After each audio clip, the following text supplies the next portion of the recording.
पाक तुर्क बरादराना ताल्लुकात नई बुलंदियों पर। तुर्की के सदर रजब तैयब एर्दोगान का दौरा पाकिस्तान। वजीर आज़म हाउस आमद पर पुरतपाक इस्तकबाल। वजीर आज़म शहबाज शरीफ ने खुश आमदीद कहा, रिवायती अंदाज में मुसाफा किया, खुशगवार जुमलों का तबादला। तुर्क सदर का army chief general Syed Asim Munir से मुसाफा। मुसल्लह अफवाज के दस्ते ने गार्ड ऑफ ऑनर पेश किया।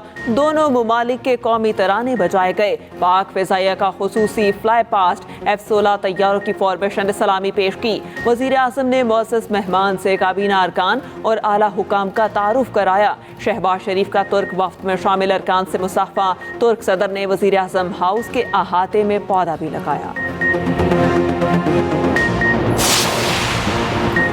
पाकिस्तान और तुर्की के माबैन कई मुआहिदों और MOUs पर दस्तखत होंगे। सदर तैयब एर्दोगान सदर पाकिस्तान और वजीर आज़म से मुलाकात करेंगे। स्ट्रेटेजिक कोऑपरेशन काउंसिल और पाक तुर्की बिजनेस फोरम में शिरकत करेंगे। वजीर आज़म शहबाज शरीफ कहते हैं, पाकिस्तानी कौम सदर एर्दोगान और खातून अव्वल का पुरतिपाक इस्तकबाल करती है। मेरे भाई सदर एर्दोगान बसीरत वाले सियासतदान हैं जिन्होंने तुर्की को बदल दिया।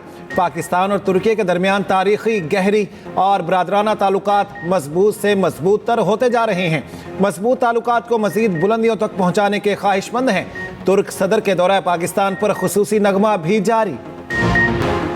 Justice Sarfaraz Dogar Islamabad high court में कायम मकाम चीफ जस्टिस तैनात। वजारत कानून और इंसाफ से नोटिफिकेशन जारी। जस्टिस सरफराज डोगर कल हल्फ उठाएंगे। सदर मुमलिकत आसिफ अली जरदारी हल्फ लेंगे। आर्टिकल 194 के तहत पहले सदर चीफ जस्टिस से हल्फ लेते थे। चीफ जस्टिस हाई कोर्ट का हल्फ सूबाई गवर्नर लेते थे। 26वीं तरमीम के बाद अब chief justice Islamabad high court से हल्फ भी सदर मुमलिकत ही लेंगे। कायम मकाम चीफ जस्टिस सरफराज डोगर ने अदालत नंबर 1 में केसों की समाअत का आगाज कर दिया।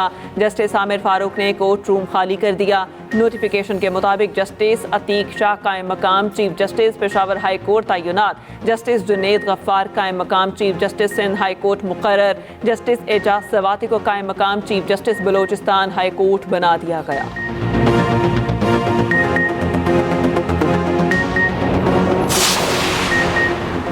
एक से दूसरी हाई कोर्ट में ट्रांसफर होने वाले जज को नए हल्फ की जरूरत नहीं होती। हाई कोर्ट से जज का ट्रांसफर आर्जी नहीं होता। किसी जज की सीनियरिटी का मामला जुडिशल कमीशन में नहीं उठाया जा सकता।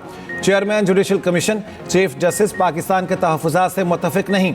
एतराज़ सिर्फ सुप्रीम कोर्ट में किया जा सकता है। अटॉर्नी जनरल मंसूर उस्मान अवान कहते हैं, जज का ट्रांसफ़र पब्लिक इंटरेस्ट के तहत किया गया। सदर मुमलिकत मुतल्लिका चीफ जस्टिस साहिबान हाई कोर्ट से मुशावरत की गई। जस्टिस सरफराज डोगर से कहा गया वो मुफाद आमा के तहत अपनी रजामंदी का इजहार करें। ट्रांसफर जज ने मुफाद आमा के तहत ही तबादले के लिए रजामंदी जाहिर की, ना कि ज़ाती मुफाद के लिए। सिविल सर्वेंट रूल्स का इतलाक आला अदलिया के जजेस पर नहीं हो सकता। सुप्रीम कोर्ट के नए जजेस कल हल्फ उठाएंगे। आज होने वाली तकरीब हल्फ बर्दारी मुलतवी। 6 मुस्तकिल और एक आरजी जज की तकर्री का नोटिफिकेशन जारी। सदर की मंजूरी के बाद नोटिफिकेशन जारी किया गया। जस्टिस हाशिम खान काकड़, जस्टिस मोहम्मद शफी सदीकी, जस्टिस सलाहुद्दीन पंवर शामिल, जस्टिस शकील अहमद, जस्टिस आमिर फारूक और जस्टिस इश्तियाक इब्राहिम भी शामिल। जस्टिस मियां गुल हसन औरंगजेब 1 साल के लिए कायम मकाम जज तैनात। Chief justice Yahya Afridi 8 chamber work करेंगे। 2 रुकनी बेंच की कॉस्ट लिस्ट मनसूख।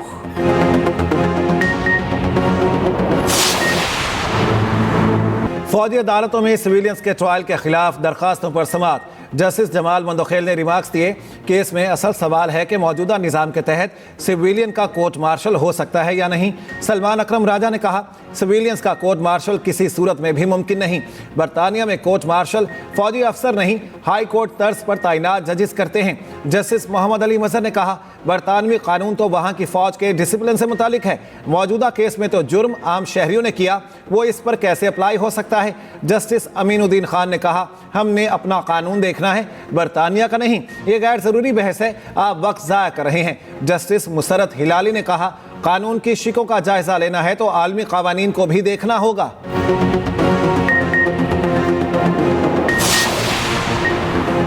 मुल्क दुश्मन अनासिर फौज और अवाम में खलीज डालने की कोशिश में हमेशा नाकाम रहे और रहेंगे। अवाम बिलखुसूस नौजवानों का पाक फौज से इंतहाई मजबूत रिश्ता है।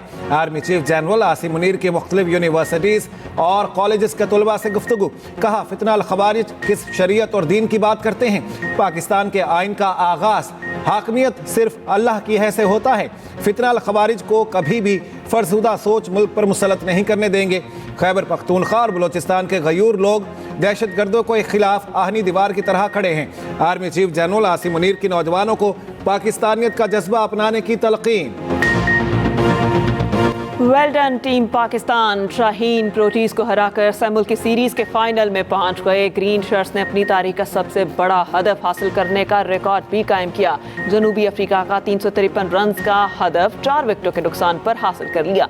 कप्तान और नायब कप्तान की रिकॉर्ड शराकत चौथी विकेट पर 260 रन बनाकर एक और ओवर पहले फतह हासिल की। मोहम्मद रिजवान 122 रन पर नॉट आउट रहे। सलमान अली आगा ने 103 गेंदों पर 134 रन बनाए। इनिंग्स में 16 चौके और 2 छक्के शामिल।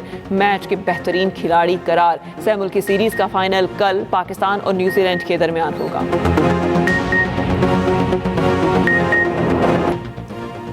पाकिस्तान ने जनूबी अफ्रीका के खिलाफ रिकॉर्ड्स की भरमार कर दी। सबसे बड़ा हदफ हासिल करने का कौमी रिकॉर्ड कायम कर दिया। 2022 में ऑस्ट्रेलिया के खिलाफ 349 रन का हदफ हासिल किया था। चौथे विकेट पर 260 रन की शराकत में भी नया रिकॉर्ड कायम। हदफ के ताक़ु में सबसे बड़ी शराकतदारी भी बनाई। सलमान अली आगा ने अपने वनडे करियर की पहली सेंचुरी बनाई। पाकिस्तान और जनूबी अफ्रीका के दरमियान मैच में सबसे बड़े स्कोर का नया रिकॉर्ड बन गया। मैच में मजमूई तौर पर 707 रन बने। सदर, वजीर आजम और चेयरमैन पीसीबी की कौमी टीम को मुबारकबाद। कराची के नादरा मेगा सेंटर नासिमाबाद में भी पासपोर्ट ऑफिस खुल गया। वफाकी वजीर दाखिला मोहसिन नकवी ने नए पासपोर्ट ऑफिस का इफ्तिताह किया। शहरी 24 घंटे पासपोर्ट बनवा सकेंगे। मोहसिन नकवी ने पासपोर्ट काउंटर्स का मुआयना और शहरियों से मुलाकात की। अवाम का बेहतरीन सहूलियात की फराहमी पर इत्मीनान का इजहार।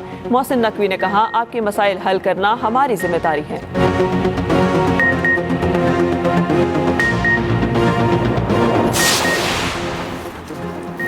अपोजिशन लीडर उमर अयूब का IMF को खत लिखा। गवर्नेंस फ्रेमवर्क में शफाफियत और कानून की हुक्मरानी बुनियादी निकात हैं। इस तनाजुर में एक डोजिए भी साथ इरसाल किया जा रहा है जो चीफ जस्टिस पाकिस्तान को पेश किया जा चुका।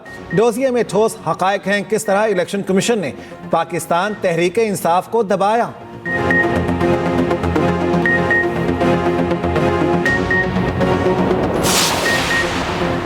IMF की एक और शर्त पूरी। काबीना ने सिविल सर्वेंट एक्ट 1973 में नई दफ़ा 15A शामिल करने की मंजूरी दे दी। ज़राए के मुताबिक ग्रेड 17 से 22 तक तमाम सरकारी मुलाजमीन असासे ज़ाहिर करने के पाबंद होंगे। मुलाजमीन को अपने और अहले खाना के मुल्की और गैर मुल्की असासे भी ज़ाहिर करना होंगे। असासे FBR को ऑनलाइन देना होंगे।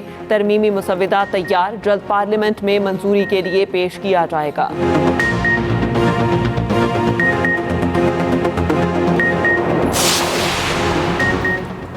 IMF वफ्द की जजेस से मुलाकात अनोखा वाक़या है। लगता है इन्हें निज़ाम अदल पर तहफ़्फ़ुज़ात हैं। JUI सरबराह मौलाना फजलुर रहमान का तकरीब से खिताब। कहा, मौजूदा हुकूमत पर मुझे तहफ़्फ़ुज़ात हैं, ये धांधली की पैदावार है।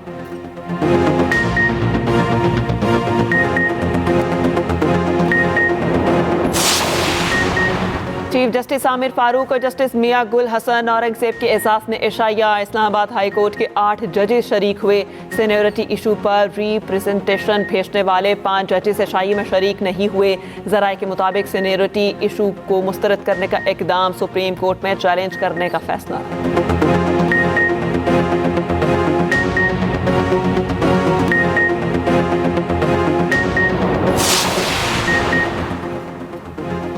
मुतनाज़े पीका तरमीमी बिल के खिलाफ मुल्क भर में सहाफ़ियों का एहतजाज।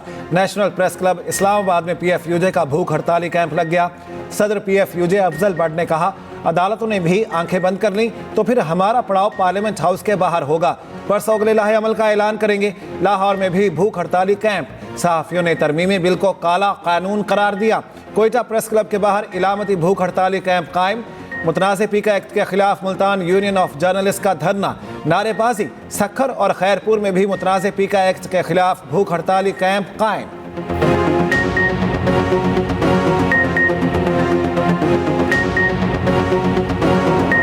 अरब लीग और चीन भी फ़लस्तीनियों की बेदखली के मुखालिफ। वर्ल्ड गवर्नमेंट समिट से खिताब में सेक्रेटरी जनरल अरब लीग ने कहा, आज गाज़ा निशाना है, कल मगरिबी किनारा होगा। ये नाकाबिल कबूल है। अरब ममालिक हथियार डालने वाले नहीं। सदर ट्रंप ने जबर का तरीका जारी रखा तो खित्ते को शदीद तनाज़े में फंसा देंगे। चीनी वजारत खारिजा ने कहा, गजा फ़लस्तीनियों का है और फ़लस्तीनी सरजमीन का अटूट हिस्सा है। गजा के शहरियों की जबरी बेदखली की सख्त मजम्मत करते हैं। इसराइल ने फिर खबरदार किया है, हमास ने हफ्ते की दोपहर तक यरगमाली रिहा ना किए तो जंग दोबारा शुरू हो जाएगी। उधर सीज़ फायर पर अमल दरामद के लिए कतर और मिस्र की कोशिशें जारी। मिस्री सदर का उर्दन के शाह अब्दुल्ला से टेलीफोनिक राब्ता। अमाराती सदर ने भी 2 रियासती हल पर जोर दिया। यूक्रेन जंग के खात्मे के लिए जल्द बातचीत शुरू होने का इम्कान। सदर ट्रंप और रूसी सदर पुतिन के दरमियान टेलीफोनिक राबता। यूक्रेन जंग और मशरक की वस्ता की सूरत हाल पर तबादला ख्याल। दोनों सदूर मुलाकात पर राजी। सदर पुतिन ने अमरीकी सदर ट्रंप को दौरा रूस की दावत दे दी। पुतिन के बाद ट्रंप का यूक्रेनी सदर से भी टेलीफोनिक राबता। भारतीय वज़ीर आज़म नरेंद्र मोदी वाशिंगटन पहुंच गए। वो आज अमेरिकी सदर डोनाल्ड ट्रंप से मुलाकात करेंगे। टैरिफ में कमी, तिजारत में इजाफे और भारतीय शहरियों की मुल्क बदरी पर बातचीत मुतवक्के। दुनिया की ताकतवर हिंदू खातून अमरीकी नेशनल इंटेलिजेंस डायरेक्टर बन गई। तुलसी कबाट ने ओहदे का हल्फ उठा लिया। अमरीकी सेनेट में 48 के मुकाबले में 52 वोटों से तौसीक की। चैंपियंस ट्रॉफी में 6 दिन बाकी। क्रिकेट बुखार सर चढ़कर बोलने लगा। चैंपियंस ट्रॉफी के लिए टीमों की आमद जारी। अफगान टीम पहली बार चैंपियंस ट्रॉफी में शिरकत करेगी। खिलाड़ी आज लाहौर में प्रैक्टिस करेंगे। Afghan bowler AM Ghazanfar injury के बाइस इवेंट से बाहर।